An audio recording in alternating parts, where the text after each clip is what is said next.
Good morning, everyone. So, class 6, as we are dealing with the chapter number 7, health and hygiene. So, in this video, I am sending you the complete video of this chapter. Already the chapter we had discussed in the Google Meet class also. So, the chapter is about health and hygiene. Health and hygiene. So, in this chapter, we are going to discuss about how, what is health and which type of disease are occurring in the body and how we can maintain our health. So the first thing is that in health and hygiene, what the first thing is, what is the definition of health? If we have to explain health, so what is a health? So what is health? So as you can see in this picture also, you are able to see what is a health. Health is a state of being free from illness or injury. You can underline these lines also. So what is a health? Health is a state of being free from illness or injury.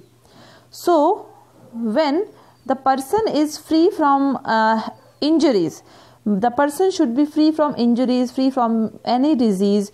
So at that time, if the person should be free from physically also, mentally also, as well as socially also. So if a person is free from the diseases physically, mentally and socially, then the person is called a healthy person. So if any condition that interferes with the normal body functioning due to some reasons, that is called diseases. So if a person is suffering from any disease, so that time the person, it means the person's body is not normal. So the person's body is not functioning normally due to some reasons. So that is called disease. So the person should be healthy physically, mentally and socially. So what we have to do if we want to be healthy? We must eat a proper food. We must drink clean water. We should exercise regularly. We should take a rest properly, and we should keep our surrounding clean to be fit and fine. So these are the things that we must follow in our day-to-day life routine. Now in this chapter, we are going to discuss about two types of diseases. The first is the non-communicable and second one is the communicable disease. So first we are going to take the non-communicable disease. So what is the non-communicable disease? Diseases that do not spread from one person to another are called communicable diseases. So diseases that do not, what I am saying here, do not. So do not spread from one person to another are called non-communicable diseases.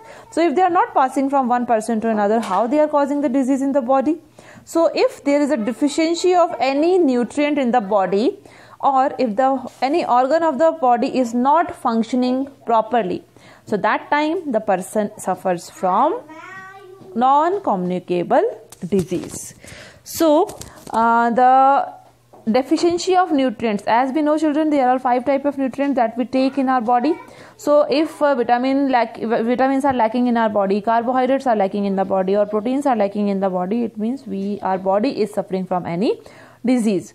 So nutritional deficiency disease. So first type of disease is the nutritional deficiency disease. So in this nutritional deficiency disease, so if the protein is deficient in the body, so at that time the person or the child, it suffers from a disease that is called kwashiorkor, if there is a deficiency of protein in the body. So that kwashiorkor is the disease that occurs in the children up to the age of 1 to 5 years. At that time, the mother is not able to feed the body, the child properly, and due to the lack of protein in the body, the child suffers from a disease that is called kwashiorkor. So the child should be given a proper amount of protein during that time. Second type of disease is the protein and carbohydrate deficiency disease. So if carbohydrate and protein are not present in the food, carbohydrate plus protein, both are not present in the food, so the child suffers from a disease that is called marasmus. So this disease occurs in the child up to the age of 1 year. So in this case also, we should give proper amount of protein and carbohydrates to the child. Third type of disease that we are going to discuss is the vitamin deficiency disease. So in vitamin deficiency disease, the child should be lacking vitamins. So we should give the child proper amount of vitamins. So which type of disease, if the vitamins are not present in the body, which type of disease the child gets? So child gets different type of diseases like night blindness, beriberi, okay, scurvy, rickets or hemorrhage. So this type of disease occurs inside the body.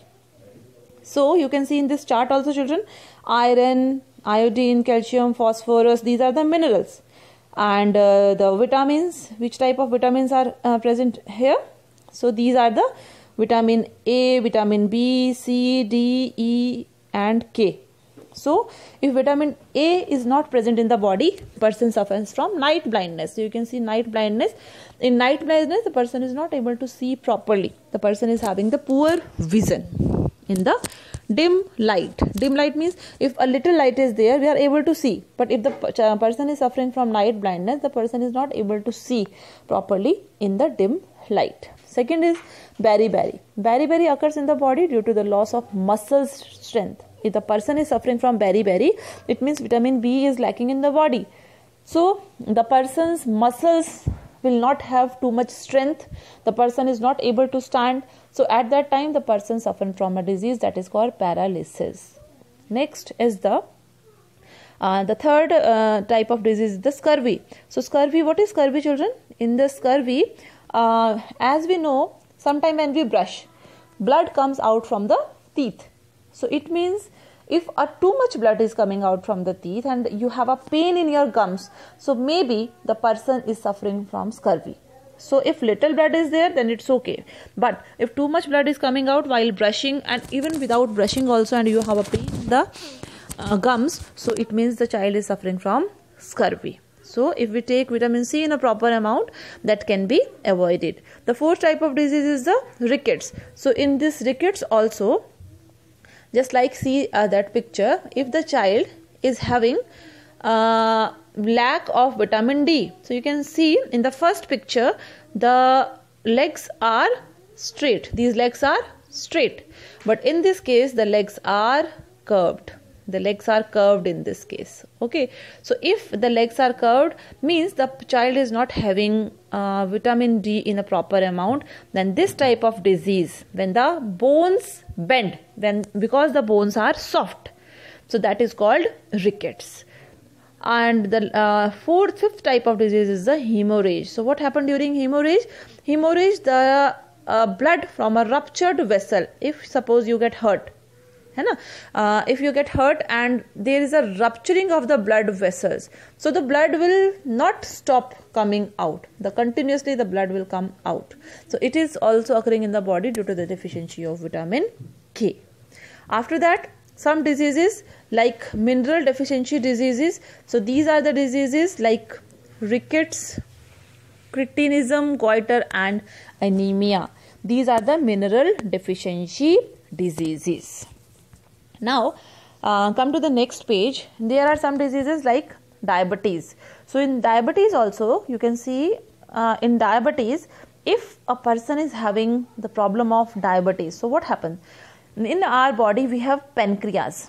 Okay, now what is the function of pancreas? The pancreas secrete a hormone that is called insulin. Insulin, what is the function of insulin in the body? Insulin is responsible for regulating the level of glucose in the blood. We have what we eat, that is glucose. Okay, so how we are eating, what we are eating, it is regulated by the body. So insulin is also responsible for regulating the level of glucose in the body. When insulin is not secreted in the body by the pancreas, so the body is not able to use sugar and nor able to store it into the liver in the form of glycogen. So where that extra sugar goes? It goes into the blood, and the level of the blood becomes high with the sugar, and the sugar, it passes out through the urine. So at that time it is called diabetes. So why it is occurring? Because the pancreas are not secreting insulin. So why pancreas are not secreting insulin? Because they are having some problem. So it means the organ of the body is not working properly. So that is why the metabolic diseases are the diseases which are occurring in the body due to dysfunctioning of hormonal secretion. Means the organ is okay, but the organ, what work organ has to do, the organ is not able to do that work. So that is called dysfunctioning. So that is a metabolic disease. So diabetes is a metabolic disease. Now heredity. So what is heredity? Heredity means the things that we are getting from our parents. So there is a disease that is called sickle cell anemia. Sickle cell anemia. So in the sickle cell anemia, what happens? The child is having, normally in our body we have the red blood cell. So red blood cell, they are having maybe the rounded shape, maybe the oval shape. But if the child is suffering from sickle cell, so sickle children, the sickle will be like that, by which we cut the grass. So this is this C shape, the cell becomes like a C. So that is why it is called sickle cell anemia. So at that time the child will get the problem that there will be a blockage of flow of blood in the body. So energy, the proper amount of energy will not be available to the child. So that is why it is a hereditary disease. These diseases are occurring in the body because we are getting those diseases from our parents. They are not occurring due to dysfunctioning. They are not occurring. They are not passing from one person to another, but they are inherited from us by our parents. Okay. Now the next is the communicable disease. So in this communicable disease also, communicable disease, what are these diseases? These are the diseases which are passed from one person to another. Okay. So how they are passing? They are passing with the germs called pathogen. So what are the germs? Which type of germs? These are the virus, bacteria, fungi and protozoa and the worms. So what are they? They are the small microorganisms, small microbes which we can see with the help of a microscope.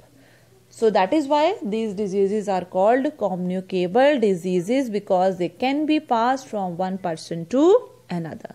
So children, what we have discussed in the non-communicable, you see again in non-communicable disease we have discussed nutritional deficiency disease.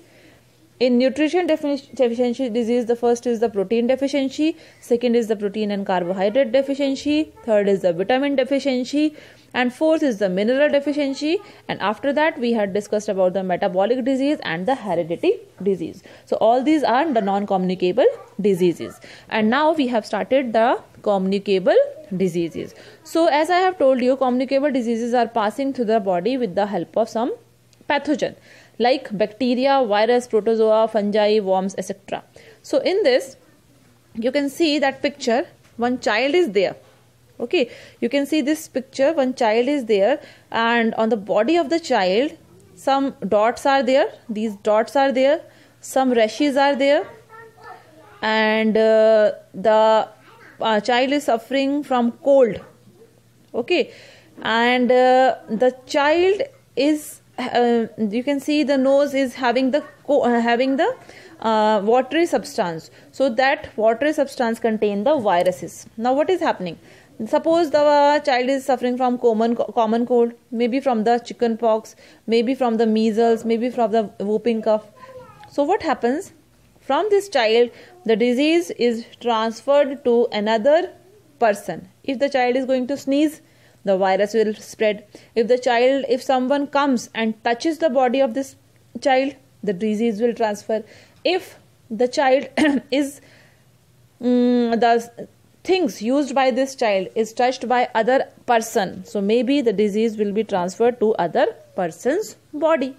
So these are the diseases are transferring directly from the person or from the things used by this person. So that is why this is called a communicable diseases. So how the diseases are spreading? They are spreading through a direct contact. Through a direct contact. When we are going to touch the person or we are going to touch the things of the person, or if the person is sneezing, coughing, talking with other person, the disease may spread from one person to another.